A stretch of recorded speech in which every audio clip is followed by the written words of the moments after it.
Assalamualaikum warahmatullahi wabarakatuh. Berjumpa kembali dengan Kang Asik di channelnya Sahabat YouTuber Pemula. Bersama Kang Asik teman-teman biasa, pokoknya apapun dan bagaimanapun keadaannya kita asikin saja. Dan pada kesempatan ini Kang Asik akan berbicara tentang bagaimana sih menciptakan sebuah rekomendasi konten video kita agar semakin intens atau menyebar. Dan hal ini adalah saran yang dilakukan oleh platform YouTube melalui YouTube Studio. Karena apa teman-teman? Bahwa konten video kita itu bisa ramai selain konten videonya berkualitas yang menginspirasi, mengedukasi dan menghibur, akan tetapi ini juga harus banyak diminati oleh penontonnya. Dan yang menilai itu semua adalah dari platform YouTube melalui teknologi robotiknya yang canggih. Bagaimana teman-teman? Jadi untuk lebih singkatnya bagaimana kalau kita lanjutkan saja di halaman berikutnya. Baik teman-teman, langsung saja asumsi Kang Asik, kita masuk ke YouTube Studio. Dan pada kesempatan ini Kang Asik adalah menggunakan HP.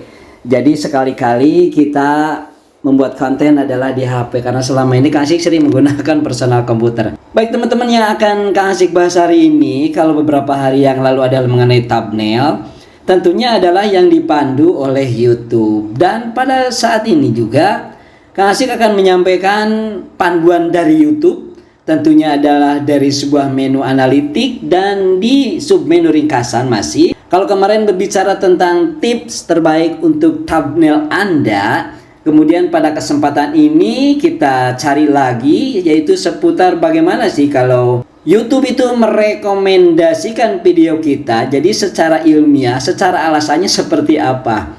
Tentu kita harus membukanya pada barisan ini teman-teman, masih pada barisan tentang thumbnail, kemudian ringkasan mingguan. Nah, di sini ada pelajari cara YouTube merekomendasikan konten, tentunya konten video kita. Kita klik langsung dan tentunya akan masuk pada halaman. Nah, ini hal yang mempengaruhi rekomendasi. Tentu dalam hal ini adalah karena yang dibuka adalah YouTube Studio kita masing-masing, maka yang akan dijelaskan dan yang akan disampaikan oleh YouTube adalah ada korelasinya atau ada hubungannya dengan konten video yang telah kita buat. Di sini langsung saja ada kalimat bahwa rekomendasi didasarkan pada sejumlah faktor.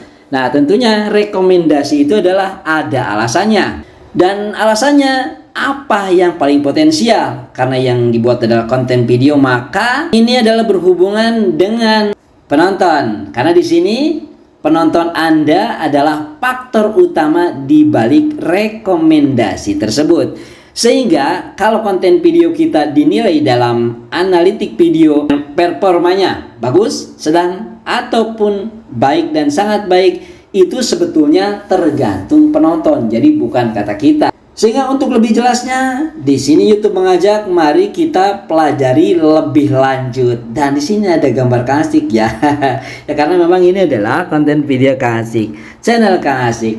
Baik teman-teman, kita lanjutkan. Nah, di sini apakah video Anda tampil lebih menarik? Nah, di sini lagi-lagi akan ada yaitu studi komparatif, masih perbandingan tentang konten video kita. Pertanyaannya pasti ada, kenapa kalau berbicara konten video tapi di sini yang ditampilkannya adalah thumbnail? Ini lagi-lagi teman-teman, kalau sudah bosan ya pasti bosan. Kang Asik aja yang ngomong juga sudah bosan, kok thumbnail aja.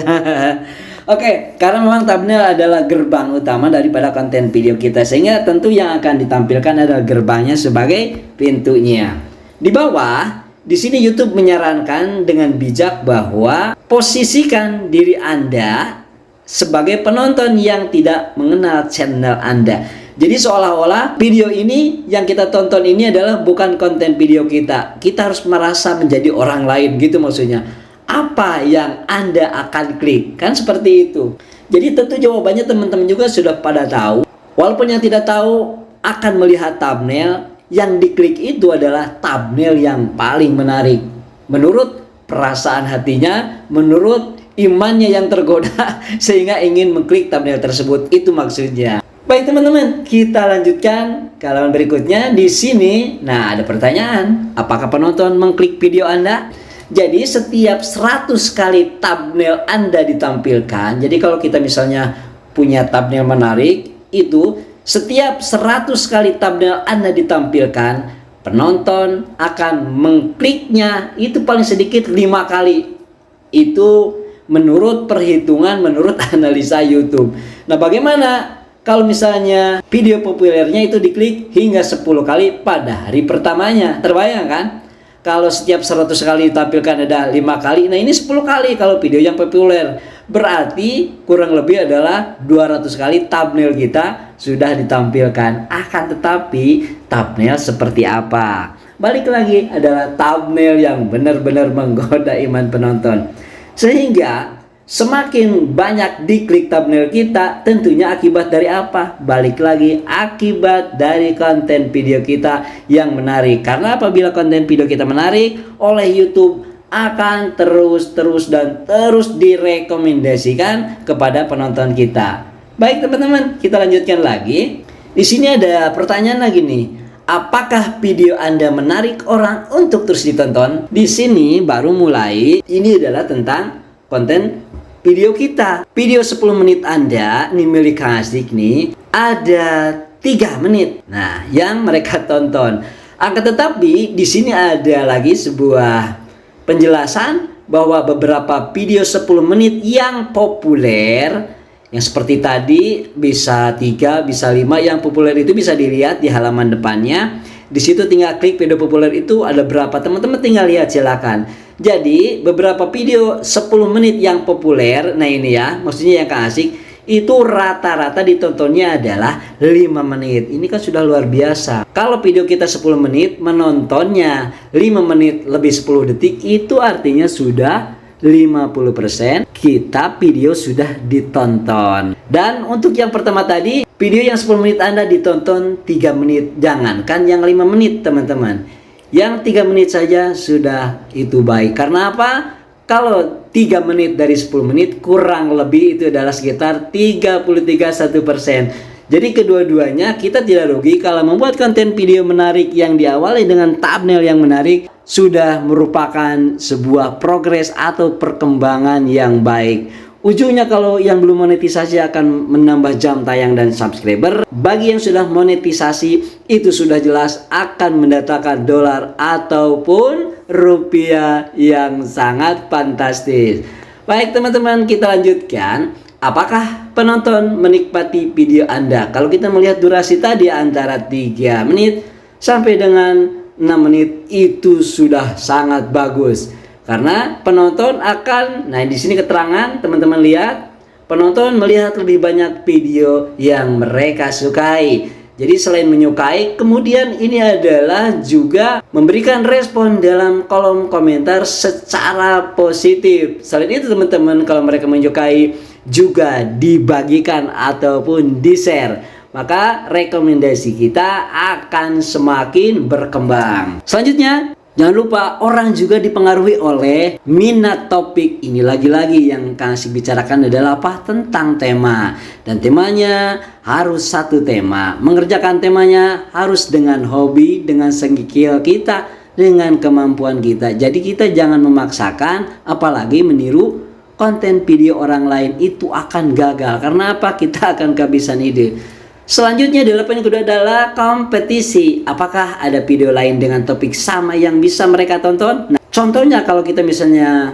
konten video memancing, tentu akan menjadi kompetitor kita adalah sama-sama tentang tema memancing. Sehingga di sini bagaimana cara untuk memenangkan kompetisi tersebut? Kita lagi-lagi dalam membuat konten videonya harus sesuai dengan selera penonton.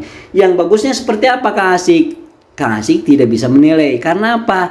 Konten video kita, channel kita dinilai di YouTube Studio bukan oleh manusia, akan tetapi oleh platform YouTube itu sendiri dengan robot canggihnya. Oke teman-teman, di sini ada selanjutnya tren musiman. Bisakah Anda mengubah konten agar sesuai dengan berbagai minat sepanjang tahun? Nah, jadi supaya tidak jenuh, tren musiman di sini adalah menyesuaikan dengan yang lagi update. Misalnya adalah tema dengan memasak. Kalau tema memasak lagi booming tentang nasi goreng dengan daging ayam memakai madu misalnya, kemudian dengan bumbu yang spesial. Nah, kita harus mengikuti tren itu. Jadi supaya apa? Supaya sesuai dengan tren musiman sehingga daya jualnya akan semakin bagus. Lebih jelasnya, kita walaupun seenak-enaknya, segurih-gurihnya, sebagus-bagusnya es ya yang kita buat, kalau dijualnya pada musim hujan itu akan gagal total. Karena apa? Tidak sesuai dengan tren musiman. Jadi seperti itu. Kalau musim hujan, jualan bubur yang panas, kira-kira bubur ayam yang gurih, itu adalah salah satu analoginya. Baik teman-teman, kita lanjutkan. Jadi di sini adalah pelajari lebih lanjut dari pakar tentang rekomendasi YouTube. Jadi lagi-lagi YouTube di sini menyuguhkan sebuah tutorial berdasarkan para pakar tentang rekomendasi video YouTube. Di sini ada gambar menyebutkan bahwa the YouTube algorithm. Nah, itu tinggal klik, nanti kita dipaparkan bagaimana sih kita membuat konten video agar direkomendasikan oleh YouTube lebih bagus lagi. Oke teman-teman, kita lanjutkan di halaman berikutnya. Jadi itu saja teman-teman yang bisa Kang Asih sampaikan saat ini. Mudah-mudahan menginspirasi dan teman-teman tetap bersemangat untuk membuat konten video agar kita semakin terlatih. Berjumpa lagi di konten video berikutnya. Wallahul muwaffiq ila aqwamit thoriq. Assalamualaikum warahmatullahi wabarakatuh.